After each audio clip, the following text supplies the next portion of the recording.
I'm Cody Crabb. I'm Johnny Flores. And we are the hosts of the Podcast Producer's Survival Handbook. The Podcast Producer's Survival Handbook is here to help podcast producers, editors, and audio engineers succeed while freelancing. Hello, Johnny. Once again, we are here. Yep, we're back in the trenches. Yeah, I've had a lot of really cool kind of rumblings of stuff coming up here. So it's been a good week. What about you? I know we talked about networking in episode 4, but I thought we were chatting before we started recording. We both have some real quick, great examples on why networking is so important. Yeah. If you want to share yours first. Oh, sure. Yeah. So when we were at Podcast Movement, I was just kind of talking to anybody that would listen. I was like talking to them about podcasting and working with them and stuff. And I was talking to this one person, I sat down next to him at something, and some lady just overheard me saying that I edit podcasts. And she was like, "Oh, do you have a card?" And I was like, "Yeah." So I handed her my card, and I didn't hear from her again until like a couple weeks ago. And she was like, "I want to set up a meeting." So it's been until like yesterday.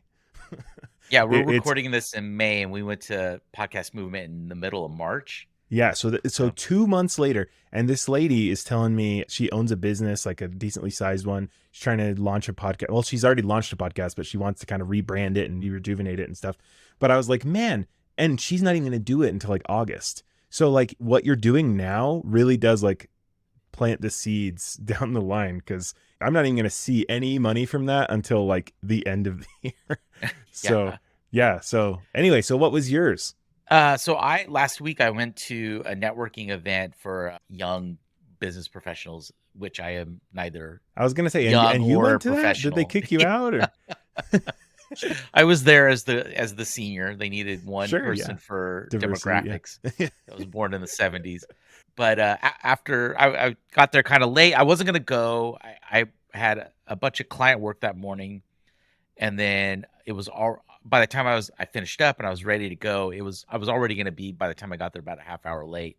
So I was like, I don't even know if I'm going to go. And then I said, no, we just talked about networking and why it's so important. Yeah. And so I was like, I got to go. So yeah, I went, and through some conversation, people were familiar with some of my work, and a young woman sitting next to me who runs the marketing for, they highlight things in the city, said, "Oh, I know you do the Visit Sacramento podcast. We've been thinking about doing one. We're like ready to go. Can we meet?" And I was like, "Sure, yeah, let's talk." And Dang. I mean, so that's why networking and going to things where you're not.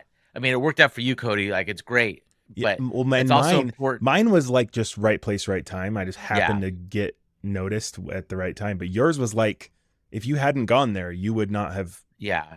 I'm very big on the cliche of luck favors the prepared. So big time. Just some quick examples of why it's important to go to networking events. You never know what opportunities are going to pay off.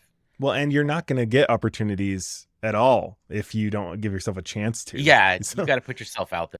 Also, we have a couple reviews already on Apple Podcasts. So nice. So yeah, I know. Let me check these out. Let me see. It's really nice that people did this. We really appreciate it. Podcasts live and die by reviews and ratings. So we really appreciate anybody that takes the time to do this. The first one was from someone I believe that we both met and hung out with at the Podcast Movement Evolutions in Las Vegas back in March. And they wrote, "Thank you guys for taking the time to make this and share your knowledge, experience. Looking forward to more episodes and learning. Freelancing comes with a lot of guesswork. What do I make my rate? How many clients do I need? How do I get rid of clients I've outgrown?" Which we will definitely cover at some point in the future. Yeah, maybe you can teach me how to do that. And it's about time someone answered them for our industry. Great. They did That's the rock so finger. nice. Oh my gosh. I know. Thank you, whoever left that. Thank you, Not Quinn, for writing that. We really appreciate it. And then more recently from Buke Moyer, we've got Johnny and Cody are insightful, informative, and entertaining. As a podcaster / pod producer, I've really enjoyed listening to them talk about the business of podcasting. So yeah, thank you to both of you for doing that. We really appreciate it. And 2 more that just didn't leave any words. Yeah, that's true. We've got some other ratings. Whoever you are. Yeah, thanks. It's probably my mom. I'm just kidding. So yeah, My mom doesn't listen to podcasts. yeah, that's so funny. How many? My girlfriend doesn't even listen to anything I do. I'm like, I that's know. fine. If that's I the get it easiest way for me to make sure my wife won't listen to stuff is just tell her that I did it. that you did it. Yeah. If I'm like trying to get her to avoid something, I'm just like, oh yeah, I actually worked on that. She's like, cool. I will put it down now and I will never touch it Yeah. again. And you know what? I'm not worried about saying that because she's 'Cause never she- going to hear me say this. That's great. So we've been kind of diving in at the early stages. So we've been kind of following someone as if we were mentoring them. Let's call him Little Steve. No, anyway, we've been following this theoretical, hypothetical new person in the field. They're trying to get clients. They're trying to figure out what to charge. And so we've kind of been going, what should we talk about first? And one of the biggest things that you kind of have to decide early on, and it doesn't have to be permanent, but it will stick with you for a bit, is kind of your personal brand, who you are as an editor or a producer. I mean, that's even just that, what you call yourself, what you put yourself out in the world as. It can make a big difference on what clients you get, how much you charge, how much you can afford to lose, like working for small amounts or whatever. Like a lot depends on this. So when you hear the words like personal brand, like what comes to mind for you? A couple things.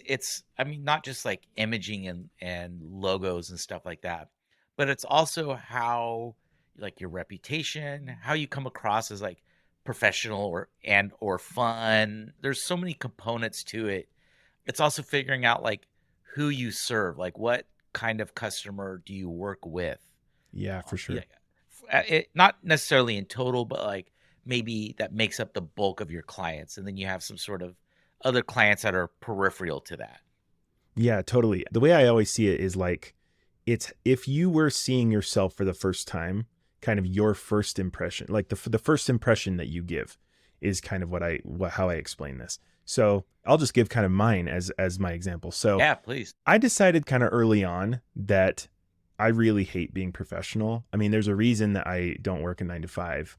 I don't like working the hours that everyone works. I want to work on my schedule. I want to take breaks. You know, I don't really fit super well in a professional environment. So I've realized at some point, people that expect me to be professional, I'm not going to vibe with them very well because that's not my thing. Like I'm not really like that. So at some point I kind of decided I'm just going to be weird. Like my website you can go look at codycrab.com. You'll look at the very first picture on my website. It's this just ridiculous picture of me. I did a photo shoot and I'm like, let's make this just bizarre. I was telling the photographer, like, just be weird with it. And so I'm like jumping in the air and I have the mics extended like that. Anyway, the whole point is I kind of am giving an impression. I'm like wearing loud shirts and stuff. I wanted to give the impression that I'm goofy. I don't mind being silly and stuff, but I know what I'm talking about. And I think I could probably do a little better. Another example of this is at Podcast Movement. I famously wear really ridiculous, loud button-up shirts. Like they look like they could be on like Teenage Magicians. Like they're very, very like colorful and crazy. But that's the point. They're fun, but not obnoxious. Right. It's a tightrope walk. Believe me, buying these, yeah. it was tricky. But that's kind of the way I do this is I want to put out there that I'm personable and fun, and I'm not going to be boring in our Slacks, and I'll send gifts and be jokes and stuff, but I'm not going to be like a noob that doesn't know what they're talking about. So I'm very intentional with how little professionalism I show. And what about you? What would you say your brand would be? Similar, although I don't have. My girlfriend jokes that the only 3 colors I wear, which you can see today, are black, gray, and blue. You know what? I think I have not met you many times in person, but I think almost every time that has been absolutely true. I'm a creature of habit. And sure, yeah. Black shirts are easy. It's good enough for cartoons, you know? Yeah, but I also try to convey a similar vibe of like fun but professional. Yeah, you've got the dog on the logo. Yeah, I've got the dog on my logo. I have them on my website. If you go to my website, florispodcastproductions.com. Quick side, you could tell we're younger because or at least we get media and stuff because we don't say www. Oh, that drives me crazy. I have a lot of clients, guests who do that. But yeah, Flores Podcast Productions. And I love dogs. I incorporate all of our pets, both living and now deceased, on our website. on my website. I have them listed as employees, and I See, have that's that. great.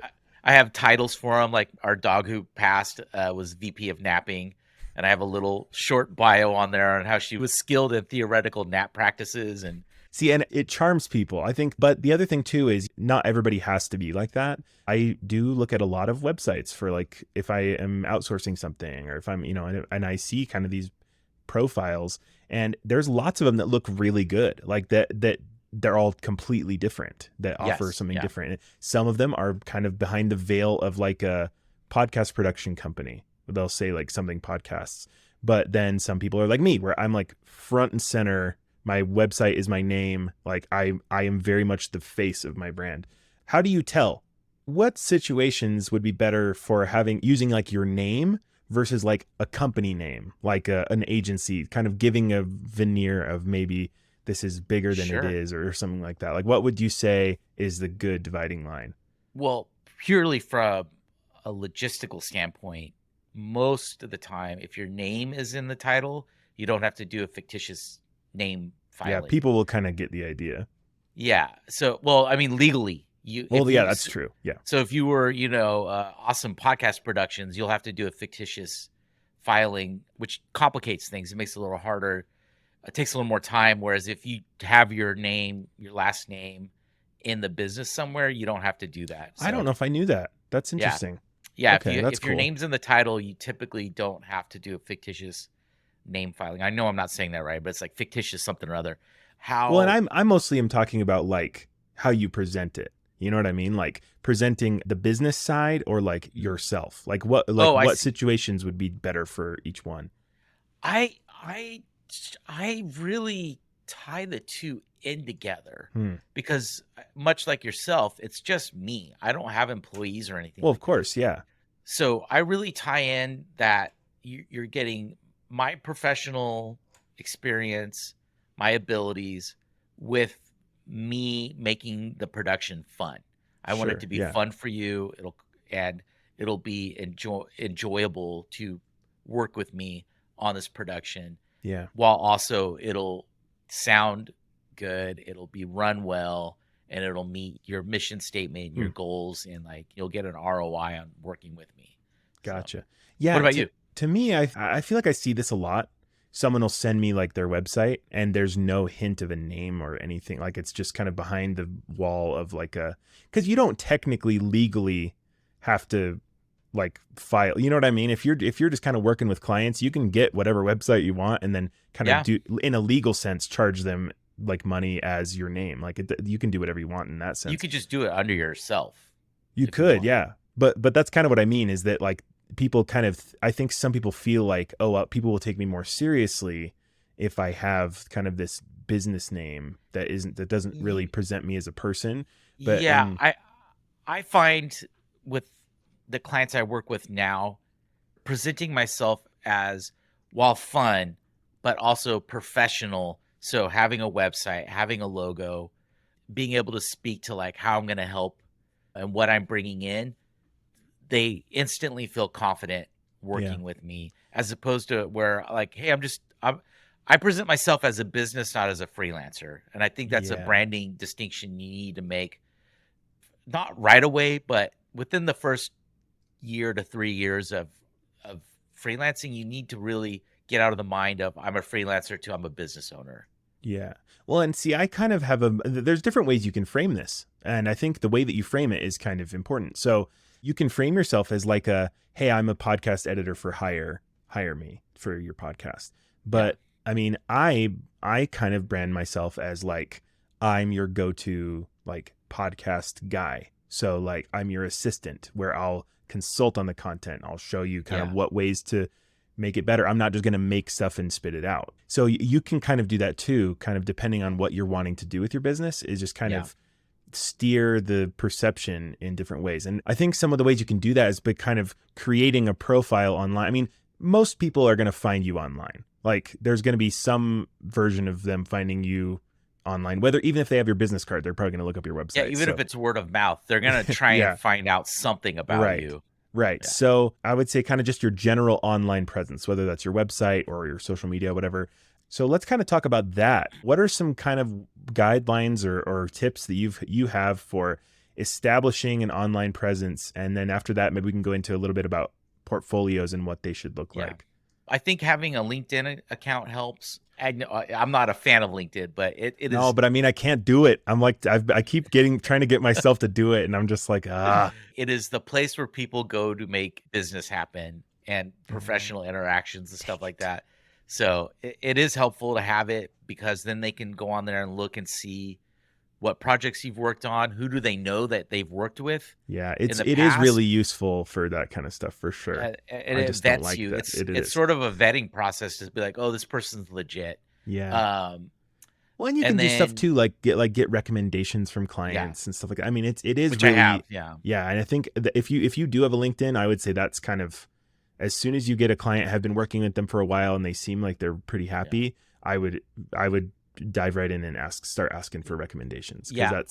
that's a really great way to kind of look more legitimate. In conjunction with that, I would ask your clients to do Google reviews of your work because it Mm. helps make you more searchable. Don't you have to have like a map presence to do that? Yeah, I think you do. Yeah, Yeah, so I don't want to throw my address up there. Well, the other thing too is I'm kind of this is kind of difference in branding kind of thing. I have kind of positioned myself more as like so hate that I'm about to say this word about myself, but I've kind of been trying to put myself out there as like more of an influencer. Like I have like a YouTube channel about editing, and I've got kind of I'm trying to kind of make it like I'm a person about that does stuff about podcasting. you're an industry expert But do you know what I mean? Like instead of it being like a company, I'm like a guy. And person. so it's tricky but it's just kind of a choice that I made at one point. But Yeah, yeah, anywhere you can get reviews, honestly. Like yeah, Facebook, I think, has a place to do reviews, stuff like that. So yeah, I'd say that's accurate. and then Getting reviews. yeah, reviews are helpful because you can also which gets to the next point, you should have a website. Even if a simple landing page is fine. It makes you more searchable. You get your bona fides from that. You can be like, oh, this is a real person. Get the HTTPS link. That helps. It shows that your website is secure. Yeah, it doesn't Definitely look have good. It that. doesn't look good when they say someone might be trying to steal your Yep. information when they Yeah. go to your website for the Google will first time. also push your website down and not make it as searchable if you Yeah. don't have that. So it Well, and costs a really, little more extra money, but get it. this does not have to be a complicated thing. Nope. Honestly, you don't get if you can't afford it, don't get the .com. Like just go for a similar one. I want to say like it used to be a thing where if you don't have the .com, you look unprofessional. I don't really think that's a thing anymore. Like There's so many of them now. There's yeah, .net, .org. they have dot studio is one now, dot Yeah. audio. Like be creative. Yeah. You can get some cool looking. I have crab.media. That one's the one I'm proud of. Which is great because that is more online with your brand than mine. Like you do much more, you could do video production, you do audio production, you do a little bit more Yeah. than I do in that regard. So you being media makes more sense than me being media. Well, and the other thing too is I actually thought of that. I did that name when I was going to do music, or like I was kind of doing music composition and stuff too. So it just kind of was all encompassing anything that I produce. So, but Yeah. again, that was a decision I made catch-all. because that makes you kind of Yeah. go, media is like lots of stuff instead of just one thing. And you have podcast production is like very specific and to the point. And I know exactly what you do just by hearing your business's name. Which So I changed my brand name because originally I was Flores Podcast Consulting, and I'd get contacted, and then people would say, "But do you also do production?" And I was like, "Yes, I do more production than I do the consulting." So and not to mention what you really want to do is the consistent work of the production, probably. Yeah. So it was just it yeah. was an extra step for me to explain. Yes, I can do all the technical side of it too, not just the creative side. That's a perfect example because I don't think you're ever going to know day one like what this should be. The point, you got to make a decision, but like make one and just stick with it. And then you're going to find out, oh wait, no, but everyone always thinks that I and then you can kind of change it as you go. And yeah, for example, I was always afraid of looking unprofessional. I was like, I don't want to push people away, but now I'm like, you know what? The people that would be like, oh, I'm not working with him, he looks unprofessional. Like, no, get out of here. I don't want to. Yeah, probably I don't wouldn't want be to deal with fun to that. work with Right. anyways. So I think it just depends on, and this brings us perfectly to the next part we were going to talk about, which is kind of who is your clientele? Who Yeah. do you want to be your client? And I think it's important to distinguish not everybody. You don't want everybody as your client because Just like with a podcast, you should know who your audience is before you start right. your podcast. Just like with, it's not as important when you start off, doing podcast production, either as a producer, audio engineer, or Yeah. whatever. But you should start to hone in on who the clients that you make the most connection with and seem the happiest working with you, and you build the strongest relationships with. Yeah. Start trying to copy that into other clients. So I'm curious. Have you ever heard of the concept of an avatar, like in business? No, I don't think I have. So it's not the big blue aliens, and it's also not the kid that controls the elements. It is it's a way to kind of identify who your ideal person is. You make a fake identity. So like, let's say our ideal listener for this podcast is Little Jim, right? I decided, it just came out of nowhere. Little Jim he's just out of college. He's like studying kind of audio production. He works at a crappy customer service job he doesn't really like, but he's kind of starting to get into podcast production on the side and maybe wants to make it, his full-time gig. Anyway, but you kind of develop this scenario, like this person, this fake identity. And what you do is you start to evolve it and go, okay, where does this guy hang out? Probably Reddit. He's like just out of college. He's probably well connected. He's probably on Instagram. There's like lots of little things you can do to kind of identify it. For example, a lot of my clients are life coaches. Don't know how that happened. It just happened. I got lots of life coach clients. And I have discovered that the same sorts of things to find them and to work with them, it's universal. It works. So I've kind of made it I've kind of used that whenever I have a life coach reach out to me. I'm like, I know exactly what to say because I know all of your pain points and stuff like that. So it's important. I don't quite have like this is my ideal, like I don't have a narrow clientele. We've talked about this before. I generally work with like a person with a business as opposed to a business in general.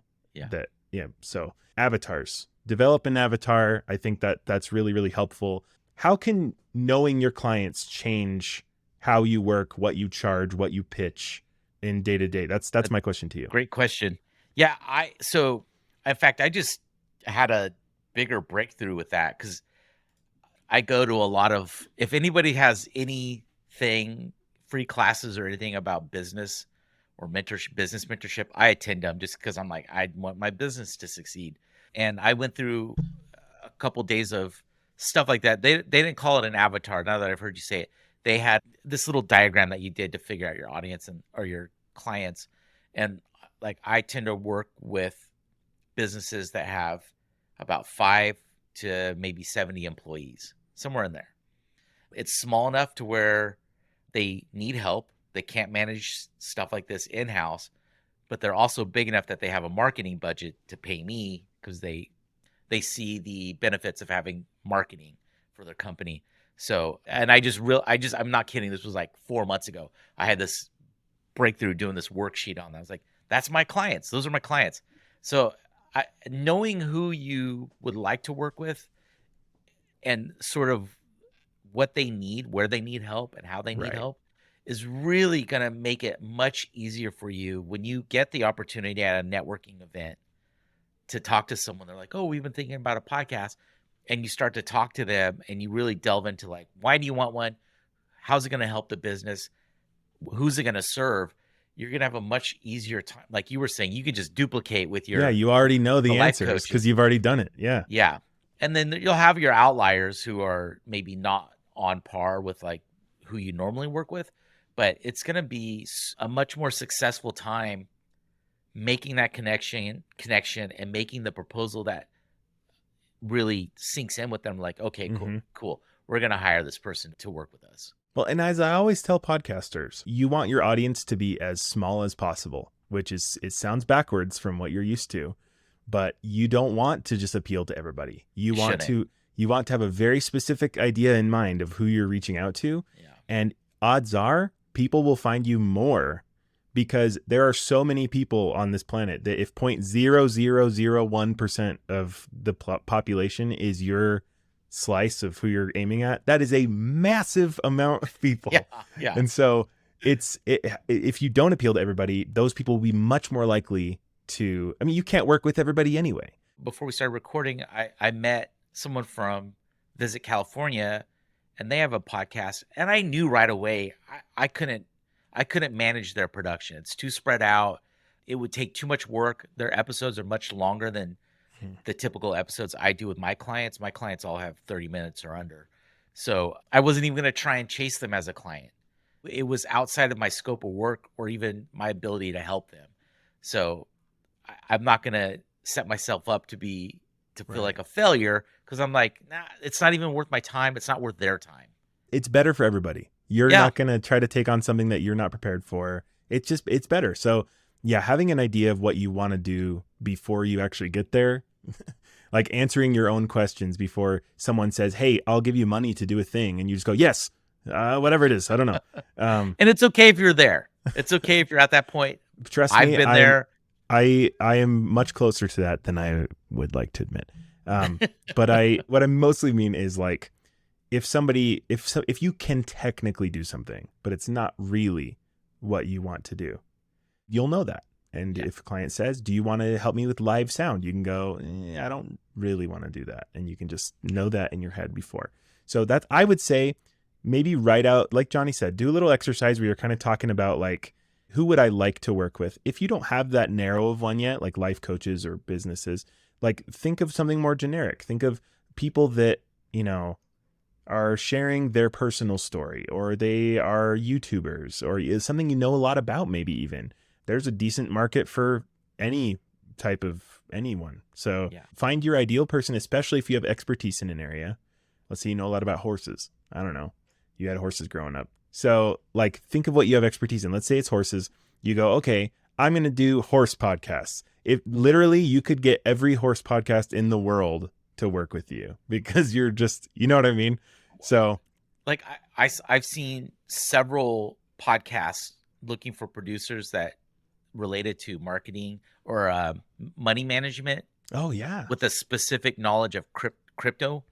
And I know what's funny? I've seen that exact specific thing, and I wonder what the heck that's about. Well, I mean, several production teams have posted jobs about this over the past few months, and it paid really well. The jobs pay really well, like starting off at like $79,000 a year or whatever. But looking at it, I was like, that I would be terrible at that. I'm not even going to bother. I have no interest in any of that. It's not my world. I don't care. So, it's like that. Like, you're going to come across clients where you'll just know right away, like, this isn't going to be a great fit. I don't know how I could really help your production, but, maybe at least point you in the right direction. I think that's one of the reasons that kind of getting in a community like this can be really helpful, because you might know somebody who is like, oh, perfect. Yeah. I know somebody that that edits podcasts for crackpot weirdos, and you're perfect for them. So let's send you over there. One thing we forgot to touch on, and you had kind of briefly mentioned it, is a portfolio. Like, how do you? This episode's going a little long, so we apologize for that. But like, portfolios are really important. Like, how do you how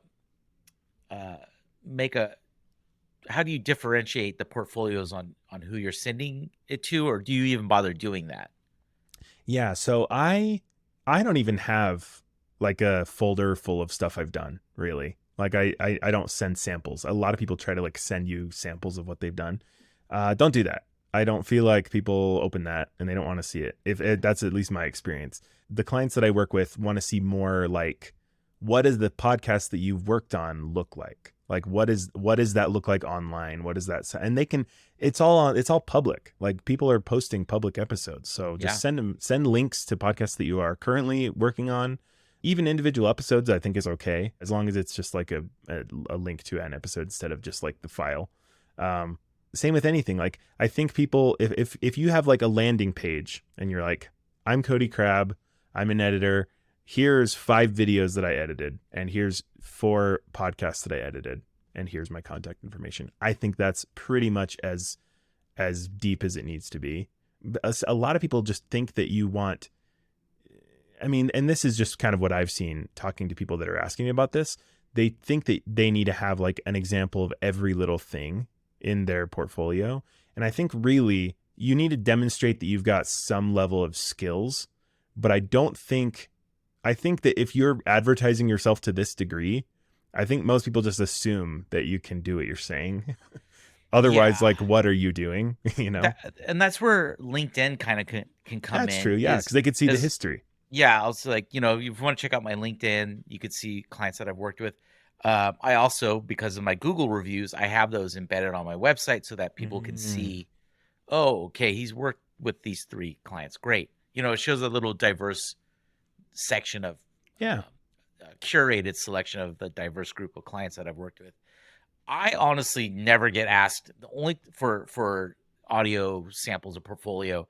The only time that ever really happens, which I don't even do much anymore, is when I get contacted by a bigger production company who wants me to do tape syncs for them. So like I've worked with PRX several times, and they're the only ones who ever really ask for a portfolio example. They also ask for like equipment list so they can see like, okay, at least he's got actual real equipment. Well, and most people that you work with they don't care about stuff like software. They don't care about stuff like equipment. They just want to make sure that you can get the work done. Right. And exactly. Good. Yeah. So it's good. I have a portfolio link. It's hidden unless someone specifically requests it. You can't access it from my website. I have to send it to them. But otherwise, I mean, it's good to have it in your back. It's better to have it, not need it, than the other way around. But I don't know if they're exactly super important. I think I would say portfolios are it's just different. Like if you're a graphic designer, people need to see like what's your style like. But editing, a lot of it is more about what you remove than what you leave in. Yeah. So I think it's hard to show that unless you're creating it from scratch, which you can do. I mean, sometimes that is helpful. Like a good example is I've seen like a case study. So I saw another podcast editor that had like this is my client. They came to me saying, I want to start a podcast. We started at this point and then I did all this for them. And then now they're doing this. And this is because of their podcast. So I think that kind of thing can be helpful, but I don't think like testimonials and that kind of stuff is like, I think that's really helpful. But I don't think that like listening to an audio file is really going to show much of anything. So yeah, unless they're really curious. I mean, like I'll if someone's like really, really new to podcasting, Johnny's probably not, that's not your ideal person to work with. But I do these all the time, and sometimes I'll have to prove to people like, no, you can fix this audio. Like you can do this, you can, and if that kind of stuff is okay if you're doing it individually. But yeah, anyway, the one exception to the rule, if I could say the words there, are audio engineers. You probably need examples of your work, or if you do sound design, you're going to need examples of your work because they want to see how do you put things together? Like what's, like kind of like what's your personal touch on your audio work? So, but if anything you're doing that has like your personal style, I think it would be really good to kind of show like it maybe have an example of, but again, it doesn't necessarily need to be an audio file. It could just be like a link, or I've seen a lot of people do kind of a little compilation, like a YouTube video that's just like a bunch of different or link trees. Video. Yeah, something like that. Just make it quick, make it simple, and just kind of make it clear what you offer and think of who you are offering it to, and you're going to be fine. That's an important thing that you just said. Make it simple. You want to make it as easy and simple as possible for the potential client to access and look at your work or hear it. That's really important. I would say if you're going to do a website today, like you just need to get something out there, I would say do 3 things. Say who you are and what your experience / education is. If you don't have that much, maybe don't focus on that part. Thing 2, show what you've done already, or like what you've worked on in the past, or anything that you can do to prove like these are some of my current clients or something. If you don't have any, work on a couple friends' podcasts for an episode or 2 and get something on there. Third thing, how to contact you. Email address. Yeah, that's the most important. How to contact you. Yeah. But if you have those 3 things, that is like 99% of the way there. And you can stylize it however you want. You can make it look all nice and snazzy, but doing those 3 things is like, do that today. So speaking of websites, how do people follow you, or if they want to Ooh, contact you, very Cody, nice. how do they do that? Yeah, you can go to my website, codycrab.com. Everything's there. If you want to try out Descript, which you should because it's the best, go to descript.cc. That's my personal link, so that'd help me out if you want to create an account through that. And then, Johnny, what is yours? If you want to check out my website, it's florespodcastproductions.com. Or should I say www. http:// forgot the S. Yeah. / Don't forget the S. I paid for the security.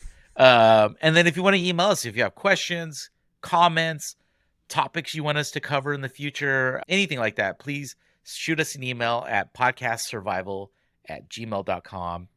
And and also be like not Quinn and leave us a review on whatever listening platform. We will read them. We're gonna read all of them, unless they get really out of hand. That's how thirsty we are for your reviews. We're giving you content. Pay us back. It's free. But yeah, thanks for listening. We appreciate your time and your ears. We'll be back in 2 weeks. The new episode.